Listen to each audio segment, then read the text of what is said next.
দর্শক, দুবাইতে আওয়ামী লীগ সরকারের আমলে প্রচণ্ড প্রতাপশালী পুলিশ প্রধান, র্যাব প্রধান বেনজির আহমেদ, তাকে গ্রেপ্তার করা হয়েছে। ইন্টারপোল তাকে গ্রেপ্তার করেছে, এই তথ্য আজকে তো অবশ্যই গতকালকে থেকেই এই আলোচনাটা সরব হয়েছে।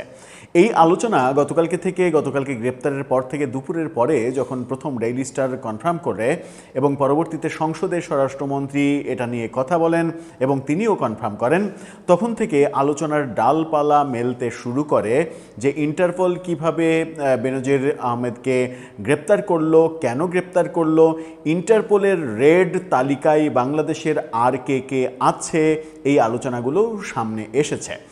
আলোচনা সামনে এসেছে ইন্টারপোল কিভাবে এই গ্রেপ্তারের ক্ষেত্রে কাজ করে। ইন্টারপোল কি সরাসরি উড়ে এসে কোনো দেশে গ্রেপ্তার করে, নাকি ভিন্ন কোনো কায়দায় কাজগুলো করা হয়? সব থেকে বড় আলোচনা হচ্ছে বেনজির আহমেদের গ্রেপ্তারের পরে আওয়ামী লীগের অনেক নেতাই দুবাইতে অবস্থান করছেন।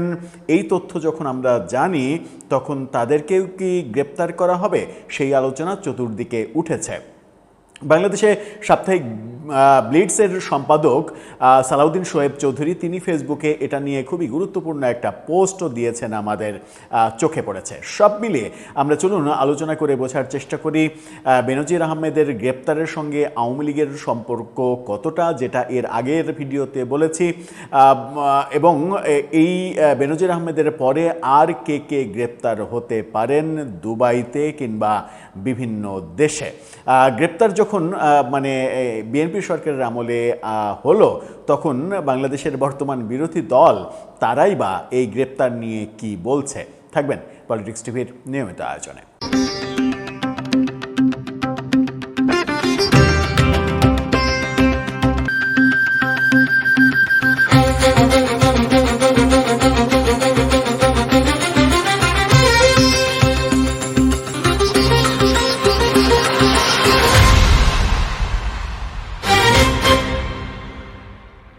দর্শক, বলছিলাম বেনজির আহমেদের গ্রেপ্তার রীতিমতো চাঞ্চল্যের সৃষ্টি করেছে। বেনজির আহমেদ আওয়ামী লীগের শাসন আমলে একটা বড় ফ্যাক্ট ছিলেন।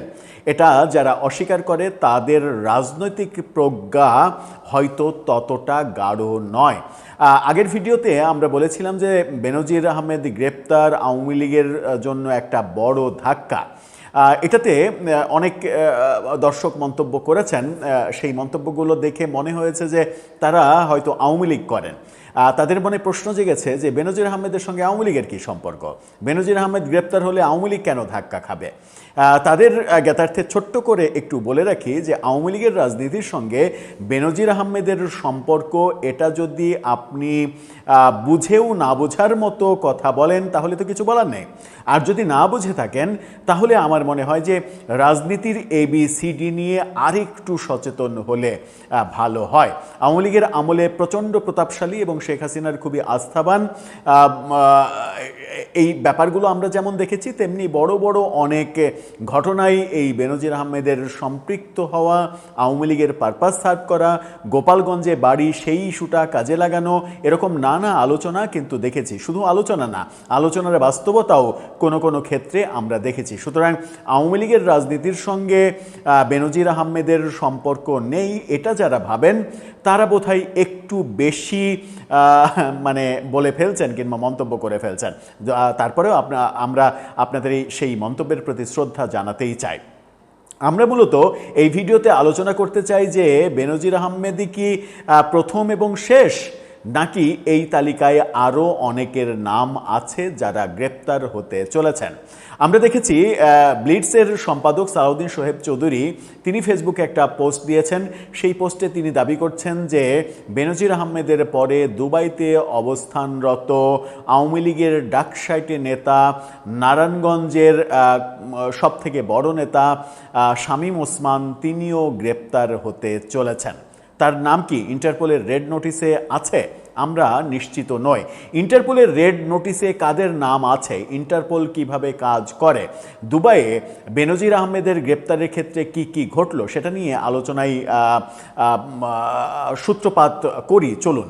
তার আগে একটু মজার ব্যাপার বলে রাখি, সেটা হচ্ছে যে এই যে বেনজির আহমেদকে গ্রেপ্তার করা হলো সেই ব্যাপারে আমরা দেখলাম যে বিরোধী দল অর্থাৎ জামাতের আমির তিনি বললেন যে এটা বিএনপি সরকারের কৃতিত্ব নয়, এটা ইন্টারপোলের কৃতিত্ব, এবং আরও একটু আগ বাড়িয়ে তিনি বললেন এই কৃতিত্ব মূলত প্রফেসর ইউনূস সরকারের, অর্থাৎ তারা কোনোভাবেই বিএনপি সরকারকে এই কৃতিত্ব দিতে চান না। তারা এখনও ইউনূস সরকারকে ওন করেন, ইউনূস সরকার থাকলে তাদের অনেক ভালো হতো, এটা তাদের কথাতে বোঝাই যায়। যাই হোক, ক্রেডিট কার সেটা নিয়েও আমরা আলোচনা করতে চাই না। ডেইলি স্টার চমৎকার একটা প্রতিবেদন তৈরি করেছে, সেই শিরোনামটা দেখে নিন। তারা সেখানে বলছে যে বেনজির গ্রেপ্তার, কিভাবে কাজ করে ইন্টারপোল, রেড নোটিশ আর কত বাংলাদেশির বিরুদ্ধে। অর্থাৎ সব থেকে ইম্পর্টেন্ট যে ব্যাপার সেটা হচ্ছে যে ওই যে সালাউদ্দিন শোয়েব চৌধুরীর কথা যেটা বললাম, যে তিনি শামীম ওসমানের নাম উল্লেখ করেই ফেসবুকে স্ট্যাটাস দিয়েছেন, এরকম আরও কতজনের নাম রয়েছে ইন্টারপোলের রেড নোটিশে। চলুন একটু ধাপে ধাপে জানি।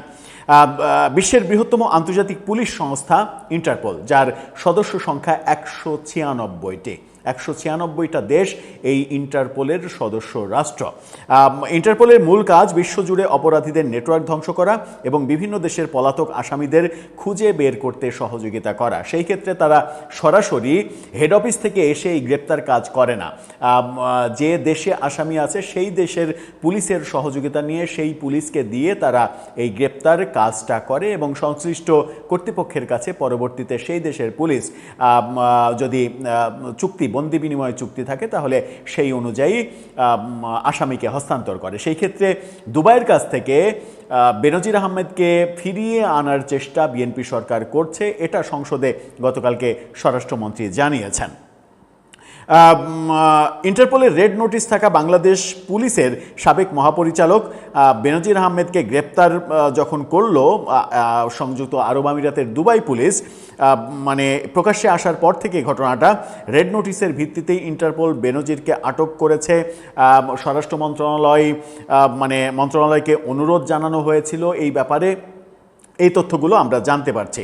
পুলিশ সদর দপ্তর বলছে দুর্নীতি দমন কমিশনের আবেদনের ভিত্তিতে ঢাকার আদালতের নির্দেশের পর গত বছরের ফেব্রুয়ারিতে পুলিশ সদর দপ্তর ন্যাশনাল সেন্ট্রাল ব্যুরো এনসিবির মাধ্যমে ইন্টারপোলের কাছে রেড নোটিশ জারির আবেদন জানায়। গত বছরের ফেব্রুয়ারিতে এই আবেদন করা হয়। এই কারণেই সম্ভবত জামাতের আমির বলছেন যে এই কৃতিত্ব বিএনপি সরকারের না, ইউনূস সরকারের। এদিকে সদর দপ্তর সূত্র বলছে এনসিপি এখন পর্যন্ত শেখ হাসিনা, ওবায়দুল কাদের সহ আওয়ামী লীগ সরকারের 12 জনের বিরুদ্ধে রেড নোটিশের অনুরোধ জমা দিয়েছে। তার মানে আরও 12 জনের নাম রয়েছে এই তালিকায়। ওবায়দুল কাদের এবং শেখ হাসিনা, আসাদুজ্জামান খান কামাল, তারা তো ভারতে রয়েছে, এই দুবাইতে রয়েছেন কিংবা আরও অন্য দেশে রয়েছেন। এরকম কাদের ক্ষেত্রে রেড নোটিশ দেয়া হলো সেই তথ্য পরিষ্কারভাবে গণমাধ্যম জানাতে না পারলেও সাংবাদিক শোয়েব চৌধুরী তিনি দাবি করছেন যে শামীম ওসমান চৌধুরীর নামেও রেড অ্যালার্ট দেয়া হয়েছে ইন্টারপোলে, এবং তিনি খুব সহসা খুব দ্রুতই দুবাইতে গ্রেপ্তার হতে পারেন, যিনি দুবাইতে বেশ আলিশান জীবনযাপন করছেন বলে অভিযোগ রয়েছে। এদিকে কিভাবে কাজ করে ইন্টারপোল সেই ব্যাপারে চলুন একটু জানি।